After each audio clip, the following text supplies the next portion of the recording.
है ना, चले। अच्छा, ओके, थैंक यू सर। अच्छा अब आप देख लेंगे इसमें क्या है आपके पास।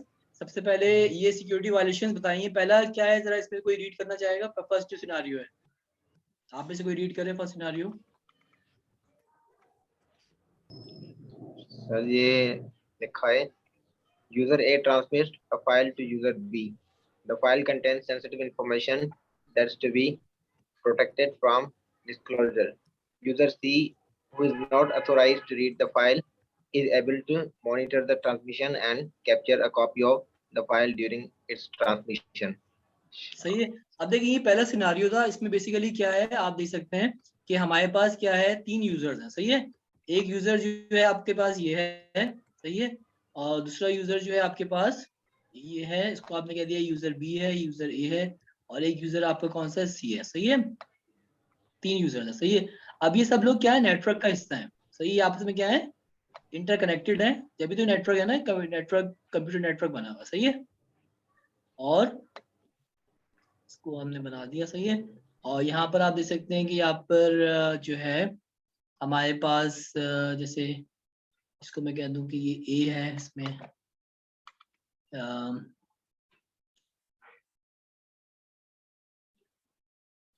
ए, इसको कर दिया मैंने बी, और इसको कर दिया मैंने सी, सही है जी। सी, सही है। अब आप देखें कि हुआ क्या कि यूजर ए जो था उसने क्या करना था, यूजर बी को फाइल भेजनी थी, सही है।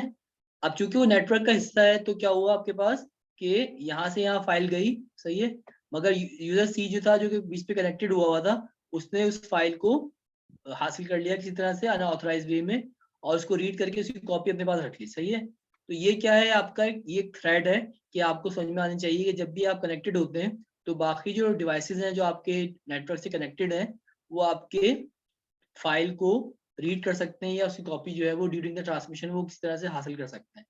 तो इस थ्रेड को हमें समझ में आना चाहिए कि थ्रेड मौजूद है, सही है। सेकंड पढ़ लें आप लोग, सेकंड क्या है? सर कोई और पढ़ ले या मैं पढ़ लूं? आप कोई और पढ़ेगा? मैं कहता हूँ, मैं बताता हूँ किसको पढ़ना है, सही है। अच्छा जी, हफीजुर रहमान साहब आप पढ़ लें। सर नहीं पढ़ाया अभी। हाँ, अब अच्छा मैंने ही आप पढ़ा ही नहीं सर। पढ़ा, अच्छा आपने भी पढ़ा था, अच्छा बट तो नो आप पढ़ प्रॉब्लम, ले। आपके पीछे। अच्छा मुबीन अहमद पढ़ लें, मुबीन अहमद आप पढ़ लें second scenario.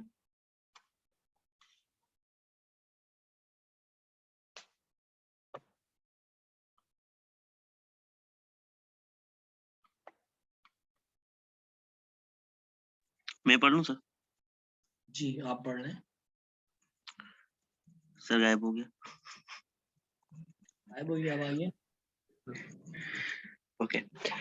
A network manager transmits a message to computer E. Under its management, the message instructs computer E to update an authorization file to include the identities of a number of a new user who are to be given access to that computer.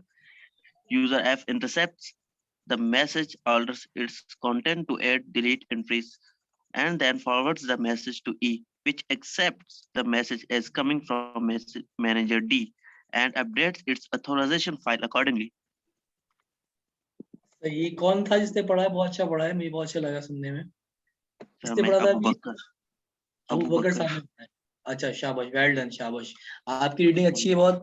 अच्छा तो इसमें आप समझ सकते हैं कि ये thread क्या है कि एक नेटवर्क मैनेजर है, उसने मैसेज भेजा अपने किसी समझेंगे सबऑर्डिनेट को जो कि कंप्यूटर यूज कर रहा है, सही है।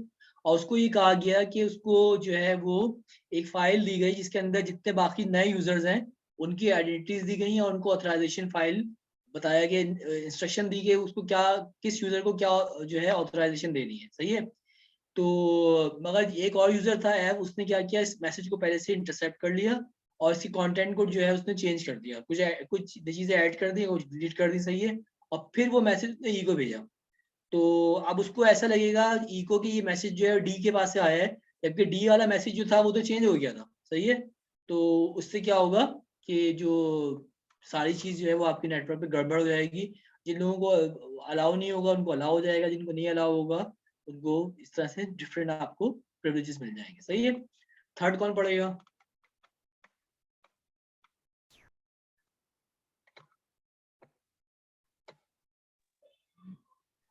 लियाकत अली पढ़ लें, Mohammad Liaquat. Rather than intercept a message, user F constructs its own message with the desired interize and transmit that message to E as if it had come from manager D. Computer E accepts the message is coming from manager D and update its authorization file accordingly. सही है। इसमें क्या हो रहा है आपके पास कि computer D ने तो कोई मैसेज भेजा नहीं था, मगर उसने उसकी आइडेंटिटी हासिल कर ली या उसका फर्ज करें एड्रेस हासिल कर लिया, और उसके जरिए उसने क्या किया, कंप्यूटर ऐप को कोई मैसेज भेजा जो कि ओवरऑल मैसेज जो था वो भेजा नहीं गया था। सही है। फोर्थ सिनेरियो जो है वो कौन पढ़ेगा? ये बात समझ में आ रही है? थ्रेड्स जो है सारी आप पढ़ लें हुर गौरी।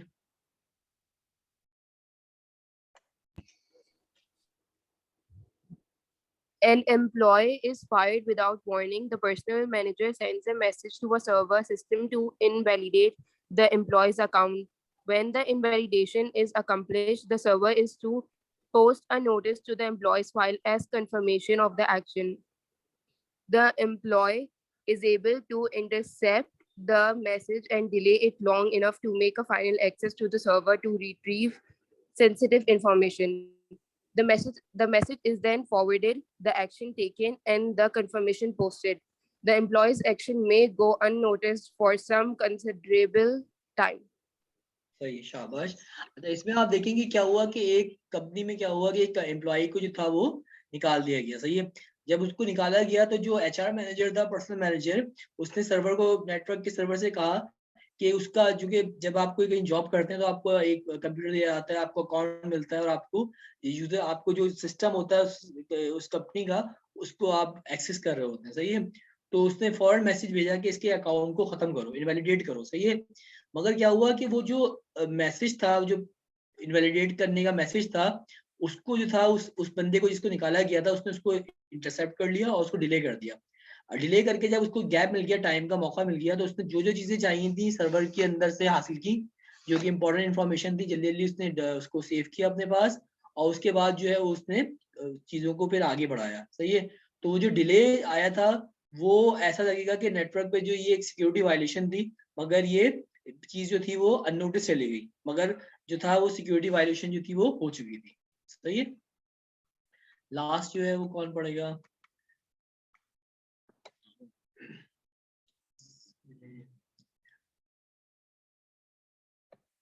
मोहम्मद इस्माइल आप पढ़ लें। A message is sent from a customer to a stockbroker with instructions for various transactions. Subsequently, the investment loses value and the customer denies sending the message. सही, ये बड़ा अच्छा थ्रेड है जो कि थोड़ा समझने की वो है इसमें हमें, कि एक मैसेज जो था वो कस्टमर ने सेंड किया स्टॉक ब्रोकर को, और उसको कहा कि आप जो है स्टॉक से कुछ आप चीजें जैसे आप खरीद लें। सही है। मतलब आप कोई किसी के शेयर खरीद लें कंपनी के, मगर बाद में क्या हुआ कि वो जो कंपनी के शेयर थे वो उसकी वैल्यू थी वो लॉस हो गई। सही है। और कस्टमर ने कहा कि ये तो मैसेज मैंने भेजा ही नहीं था। सही है। तो या तो ये मैसेज किसी और की तरफ से भेजा गया था, और या फिर ये हो सकता है कि वो जो कस्टमर है, वो जो क्लाइंट है, वो झूठ बोल रहा है, और वो जो है वो अपने मैसेज को ऑथेंटिकेट नहीं कर पा रहा है। सही है। तो इसको कहते हैं नॉन रेप्यूडाइजेशन, या आप आगे चल के पढ़ेंगे कि जो चीज जिसने भेजी है तो उसको उसकी तस्दीक करनी जरूरी है कि ये मैसेज मेरी तरफ से आया है, ताकि अगर उसकी कहने पे कोई काम किया गया है तो वो उसको फिर आगे डिनाई नहीं कर सके। सही है। मगर ये इसमें फिफ्थ जो सिनारियो है, इसके अंदर दोनों बातें हो सकती हैं, या तो उसका मैसेज किसी और ने भेजा था जिसकी वजह से उसके पैसे आया होगा, या उसने भेजा और जब पैसे आया होगा तो उसने उसको मतलब उस चीज से बचने के लिए कि ये मैसेज मैंने नहीं भेजा था, ताकि वो पैसे क्लेम कर सके, ये बात बोल रहा है। तो ये दोनों चीजें जो है आपकी हो सकती है। सही है। तो ये थोड़ी सी वो थी कि आपके क्या क्या इश्यूज आपके सिक्योरिटी के हो सकते हैं। सही है। अच्छा, फिर आपकी सिक्योरिटी की डेफिनेशन जो थी वो हमें बताई थी। पहले तो हमने देख लिया था कि सिक्योरिटी क्या चीज होती है। ये मीन्स ऑफ आपका एक तरह से सेफ्टी है, फॉर फील समथिंग सिक्योर और बेटर, तो ये आपकी सिक्योरिटी की जनरल डेफिनेशन है, सही है। मगर उसके साथ जो है वो डिफरेंट टर्म्स आती हैं इस सब्जेक्ट के अंदर जो हमें पढ़नी है, और उनमें से पहली टर्म है वो है कंप्यूटर सिक्योरिटी, सही है। तो उसकी डेफिनेशन हमने कहाँ से ली है, उसके लिए एक इदारा है, इसका नाम है निस्ट। निस्ट जो है बेसिकली एक समझें कि स्टैंडर्डाइजेशन का इदारा है, तो उसने जो है अपनी हैंडबुक के अंदर कंप्यूटर सिक्योरिटी की डेफिनेशन बताई है, सही है।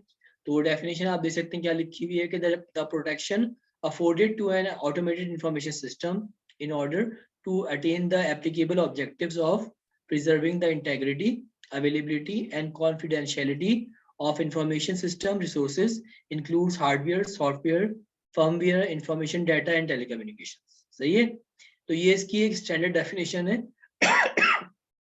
इसका मतलब क्या है बेसिकली कि हम जब प्रोटेक्शन करते हैं तो हमें उसको अफोर्ड भी करना आना चाहिए, यानी कि अफोर्डिंग का मतलब ये है कि हम कोई एंटीवायरस सॉफ्टवेयर हमें खरीदना पड़ता है तो उसको हम अफोर्ड करते हैं बेसिकली, ताकि हमारा जो सिस्टम है जो कि ऑटोमेटेड होते हैं, ज्यादा सिस्टम इंफॉर्मेशन सिस्टम क्या होते हैं, ऑटोमेटिक होते हैं, सही है।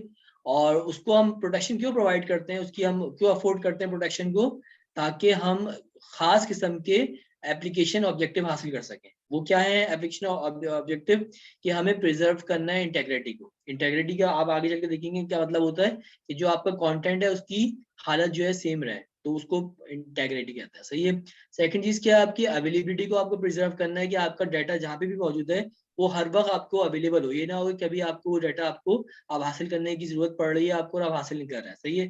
जैसे आपकी इसकी मिसाल होती है एटीएम। एटीएम जो है आपका कार्ड आपके पास है और आपको कहीं फर्ज करें आप कहीं से भी जाके पैसे निकलवाते हैं, तो आपको फौरन पैसे मिलने चाहिए, क्योंकि आपको उसको फौरन जरूरत होती है, तो वो आपकी अवेलेबिलिटी जाहिर करती है, सही है। उसके बाद थर्ड चीज है आपकी कॉन्फिडेंशियलिटी, कि जो आपका डाटा है वो सिर्फ आपको पता होना चाहिए, कोई और उसको एक्सेस नहीं कर सके, सही है, आपके उसका, सही है। तो ये आपकी प्रोटेक्शन होती है, और इसमें जो है इस सब चीजों को हासिल करने के लिए आपको हर चीज पे ये सब चीज अप्लाई करनी होती हैं, चाहे वो आपका हार्डवेयर हो, चाहे वो आपके सॉफ्टवेयर हो, सही है। और ये जो अटेंडेंस यहाँ भेज रहे हैं जूम पे नहीं भेजे, आप व्हाट्सएप पे ठीक है अपने सर। भेजें अटेंडेंस, सही है। जो लोग मौजूद हैं यहाँ पे इस वक्त, सही है, अपने रोल नंबर के साथ। तो और बाकी आपके सॉफ्टवेयर हैं, सॉफ्टवेयर के अंदर भी अगर वो वायरस आ जाता है तो फिर वो सही तरह से काम नहीं करते हैं। और फर्मवेयर क्या होता है, जो कि आपके कंप्यूटर में पहले से बिल्ट इन जो सॉफ्टवेयर आए हुए होते हैं उसको फर्मवेयर कहते हैं, बायोस वगैरह के अंदर, सही है। और आपका जो इन्फॉर्मेशन डाटा है वो, और जो आपकी टेलीकम्युनिकेशन फैसिलिटीज है, क्योंकि वहाँ पर भी आपकी डाटा आपका कॉपी हो रहा होता है, तो उन सबको आपको ये वहाँ पे अपनी जो भी जहाँ पे जहाँ जहाँ से होता हुआ जाएगा उन सबको आपको सिक्योर करना है, सही है। तो ये आपके लिए बहुत इंपॉर्टेंट है, सही है। और इसकी ज़्यादा इंपॉर्टेंस क्यों होती है, क्योंकि आपका ज़्यादातर जो नेटवर्क होता है उसके अंदर चीज़ें शेयर्ड हो रही होती हैं, सही है। टाइम शेयरिंग सिस्टम्स होते हैं, कभी एक कंप्यूटर पे कोई शख्स आगे बैठ गया, दूसरे कंप्यूटर उसी कंप्यूटर पे कोई दूसरा शख्स आगे बैठेगा अपने दूसरे यूजर नेम के साथ, तो आपको टाइम शेयरिंग सिस्टम में भी सिक्योरिटी लगानी है, सही है। या अगर आपका जो सिस्टम जो है वो नेटवर्क का हिस्सा है, जिसमें मुख्तलिफ किस्म के फर्ज के टेलीफोन नेटवर्क की लाइन्स यूज हो रही हैं, या डाटा नेटवर्क की लाइन्स यूज हो रही हैं, या इंटरनेट यूज हो रहा है, तो उस पे जो है आपका डाटा मूव हो रहा है, तो उस पे भी आपको बेसिकली जो है वो सिक्योरिटी प्रोवाइड करनी है, ताकि आप हैकर्स को थ्वार्ट कर सकें, रोक सकें, सही है। तो ये सब चीजें जो है बेसिकली आपकी कंप्यूटर सिक्योरिटी का क्या है हिस्सा है, सही है। उसके बाद आपकी सेकंड जो है वो है डेफिनेशन, वो है नेटवर्क सिक्योरिटी की, सही है। उसकी डेफिनेशन क्या है कि अब क्या हो गया कि आपका कंप्यूटर जो है वो बहुत सारे डिस्ट्रीब्यूटेड सिस्टम का हिस्सा है, सही है। यानी कि उसमें बहुत सारे आपका जो काम है वो कोई एक कंप्यूटर करके नहीं दे रहा, बल्कि बहुत सारे कंप्यूटर्स मिलकर आपका काम कर रहे हैं, सही है।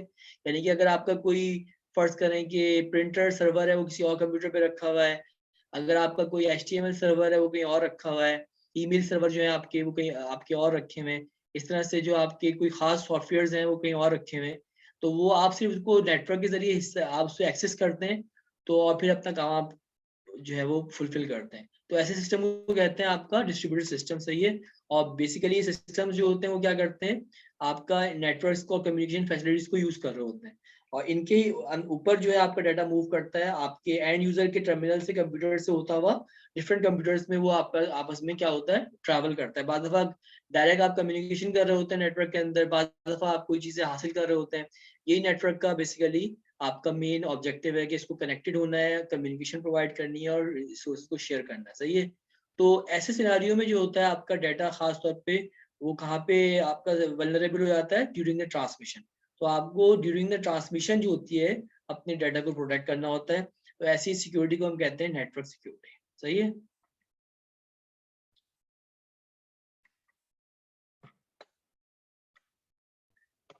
इसके अलावा थर्ड जो है वो आपकी इंटरनेट सिक्योरिटी है। सही है।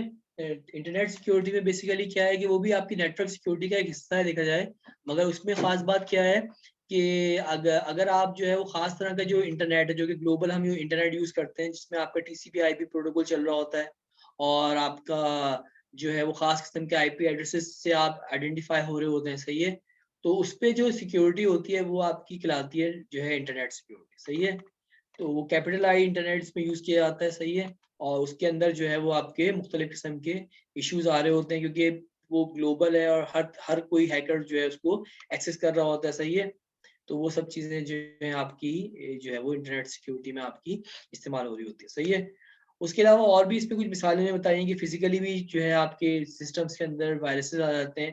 किसी से आपने कोई USB लगा दी, उसमें वायरस था, या किसी ऑप्टिकल डिस्क में वायरस था, तो फिजिकली भी जो है आपके जो है वो मुख्तलिफ किस्म के वायरसेस आपके आ सकते हैं। सही है। तो ये आपके मुख्तलिफ किस्म की टाइप्स थी आपकी जो कि इसमें बताई गई थी। सही है। उसके बाद नेक्स्ट जो लेक्चर है वो थोड़ा सा हमें देखना है, इसकी आप देखें ये रिक्वायरमेंट दी हुई है कि सिक्योरिटी को हमें फुलफिल जो करना है उसके लिए हमारे जहन में होना चाहिए कि हमारे ऑब्जेक्टिव्स क्या हैं। तो अगर हम कंप्यूटर सिक्योरिटी या नेटवर्क सिक्योरिटी या इंटरनेट सिक्योरिटी की हम बात करते हैं, तो हमें हमारे जहन में होना चाहिए कि हम सिक्योरिटी जो है किस चीज़ की कर रहे हैं, हमें हमारे ऑब्जेक्टिव्स क्या हैं। तो वो खास जो 3 ऑब्जेक्टिव हैं जो कि आपके सिक्योरिटी के लिए इम्पोर्टेंट है, वो है CIA। उसको हम कहते हैं CIA ट्राइड।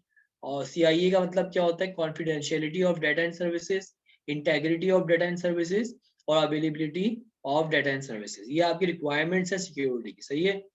तो कॉन्फिडेंशियलिटी के बारे में कोई बताएगा क्या होता है?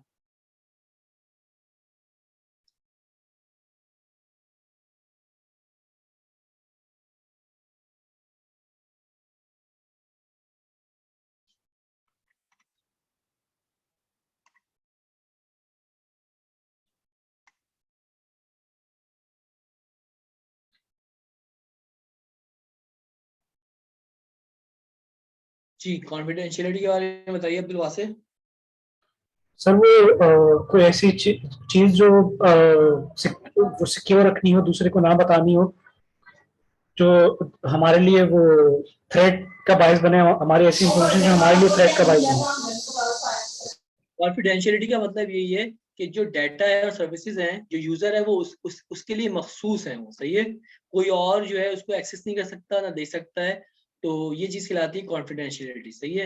इसके साथ क्या है, सेकंड चीज है आपकी इंटेग्रिटी। उसके बारे में कौन बताएगा? जी अब्दुल समी साहब आप बताएं।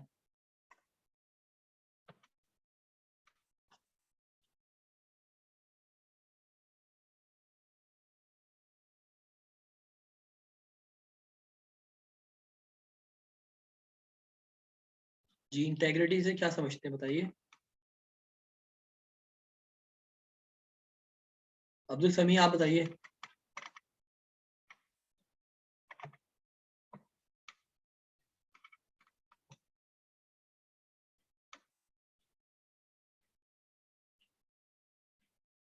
कुछ भी जो जहन में आ रहा है बता दें, शर्माए नहीं, जो भी इंटीग्रिटी सहन को सर हम सिक्योरिटी इंटीग्रिटी तो हम उसको बोल सकते हैं जो एक्यूरेसी कितनी हमारे डेटा में, या फिर कितनी महफूज है हमारी डेटा।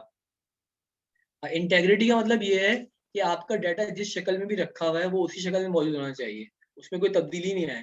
फर्ज करें कि आपने कोई अपना बैंक अकाउंट रखा हुआ है, बैंक अकाउंट में लिखा हुआ है कि आपका बैलेंस जो है वो 2 लाख रुपए है। सही है। मगर कोई शख्स जाके उसको चेंज कर दे और लिख दे उसमें 10 लाख लिख दे या 1 लाख लिख दे, तो आज जब आप नेक्स्ट टाइम पढ़ेंगे अपना कि डाटा क्या था 2 लाख और लिखा हुआ आ रहा है 1 लाख, तो इसका मतलब है उसकी इंटेग्रिटी नहीं रही, उसका जो कंटेंट था वो चेंज हो गया, जो आपके डाटा था। तो वो चीज रिलेट करती है आपकी इंटेग्रिटी से। जिस शक्ल में आपने डाटा को सेव किया है वो उसी शक्ल में मौजूद होना चाहिए। सही है। इसका ताल्लुक क्या है? उसकी डाटा की शक्ल से, डाटा की हालत से, उसको तब्दील नहीं होना चाहिए। तो इंटेग्रिटी का मतलब ये होता है। सही है। थर्ड चीज क्या है आपकी? अवेलेबिलिटी। इसके बारे में कौन बताएगा? अब्दुल समी मैंने आपसे पूछा, आप मौजूद नहीं है क्या पहले? जी अब्दुल समी।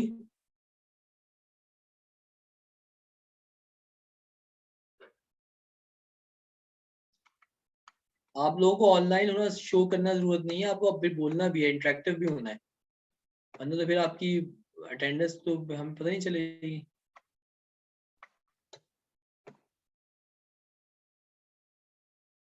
जी बोल के बताएं थोड़ा सा अबू बकर साहब।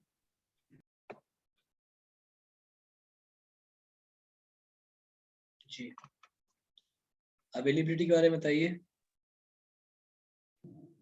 सर अवेलेबिलिटी हम ऐसा बोल सकते हैं कि information should be accessible to the relevant और ऑथोराइज्ड यूजर, या फिर मतलब एक्सेसिबल होना चाहिए स्पेसिफिक यूजर को और मौजूद होनी चाहिए डेटा। हाँ इसको वैसे जो एक्सेसिबल का जो वर्ड है वो आप आगे चल के पढ़ेंगे, वो एक चीज की आती है ऑथेंटिकेशन से उसका रिलेशन होता है। सही है, यहाँ पे मतलब ये है कि आपके टाइम से और आपकी उससे वो है आपका कंसर्न है कि आपके किसी भी टाइम पे और किसी भी जगह पे आप जो है अपने डाटा को आपको मिलना जरूरी है वो। सही है, तो वो चीज कहलाती है आपकी अवेलेबिलिटी। सही है, तो इसकी मिसाल जैसे आप एटीएम पे कहीं जाते हैं और आप पिन ऑन करते हैं तो आपका डाटा उसको वेरीफाई करे फौरन, ये ना हो कि आपका डाटा वेरीफाई नहीं हो रहा और वो आपके पैसे आपको निकाल पा रहे तो अवेलेबल नहीं हो ना फिर तो अवेलेबिलिटी का मतलब ये है कि आपकी चीजें जो है वो हर जगह हर वक्त मौजूद होनी चाहिए। सही है, अब इसको थोड़ा सा एक्सप्लेन किया है कि कॉन्फिडेंशियलिटी जो है वो उसको वो थोड़ा सा एक्सप्लेन कर रहा है। सही है, तो अभी क्लास कब तक है आप लोगों की? 5:50 से 6:40 तक। 6:40 तक है। अच्छा चलें, ये बाकी आप लोग थोड़ा सा देख लीजिएगा, अगर टाइम हमारा ओवर हो जाता है तो इसके बाद सेक्शन सी की क्लास होगी। अब सेक्शन ए और जी शुरू सर। होगी ना, जी sir. Third class section start होगी। अच्छा जी सर। सही।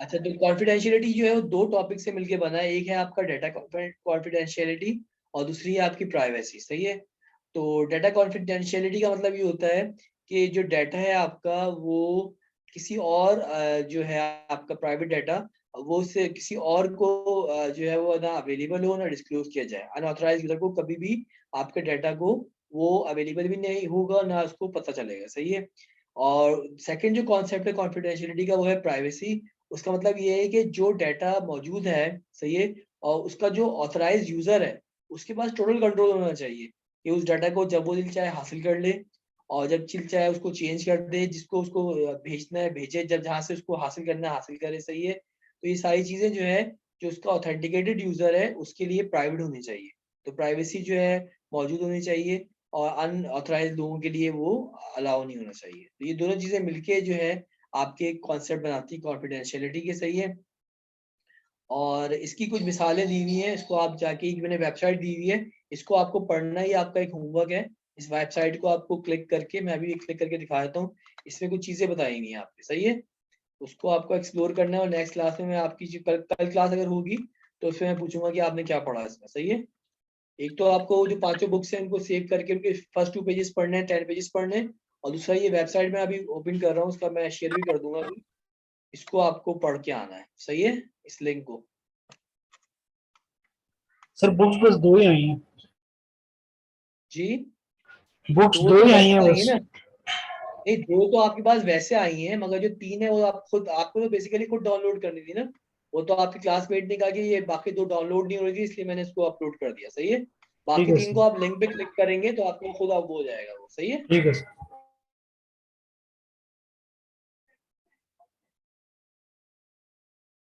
अच्छा मैं इसको शेयर करता हूँ।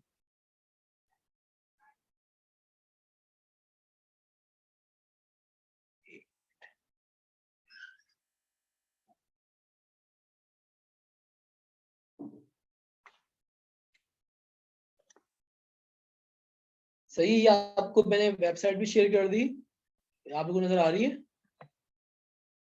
इस पे बताया है 98 must know data breaches status. तो इसका इसको पढ़ने का मकसद क्या है बेसिकली कि आपको जो डाटा वायलेशन होनी है उनके बारे में पता चले। डाटा ब्रीच जो है वो डाटा वायलेशन ही एक तरह की। सही है, तो 2021 में जो आपकी ब्रीचेस हुई हैं उनके बारे में बताया कि वो क्या क्या हुई है। सही है, और इसको आपको अच्छे से पढ़ना है। सही है, इसका मैं फिर आपसे थोड़ा सा आपसे पूछूंगा। सही है, आप देखेंगे ऑन, एक मैं पढ़ के सुना देता हूँ आपको।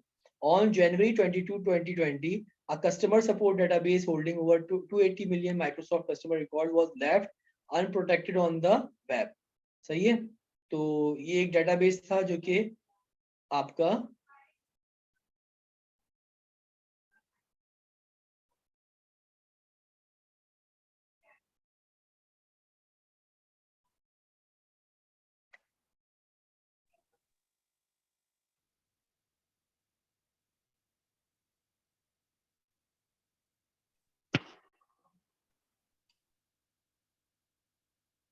सही है। इस तरह से आप 2021 में भी देख लें कि आपके पास क्या हुआ था कि California department of motor vehicles जो था उसके alerted drivers they suffered a data breach after billing contractor automatic fund transfer services was hit by a ransomware attack। सही है। तो ये डिफरेंट किस्म के वो हैं जो कि ब्रीचेस हुई थी उसके बारे में इसमें लिखा हुआ है।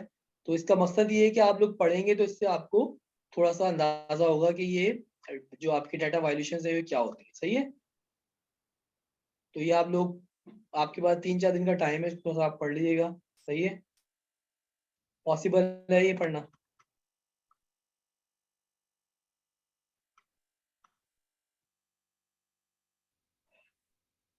जी सर ट्राई करेंगे। सही है।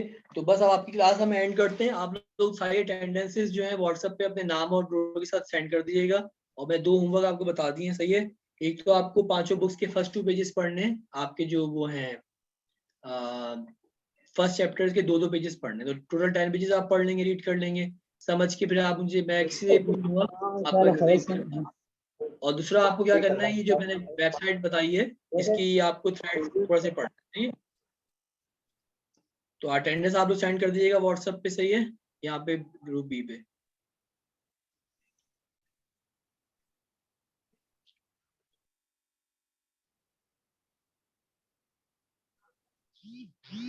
Okay. Okay, sir. सही है जी। चले। Thank you, sir. Okay okay. सही है जी। अटेंडेंस आप लोग सेंड कर दें अपनी, यहाँ पे सेंड नहीं करें, वहाँ पे व्हाट्सएप ग्रुप पे करें।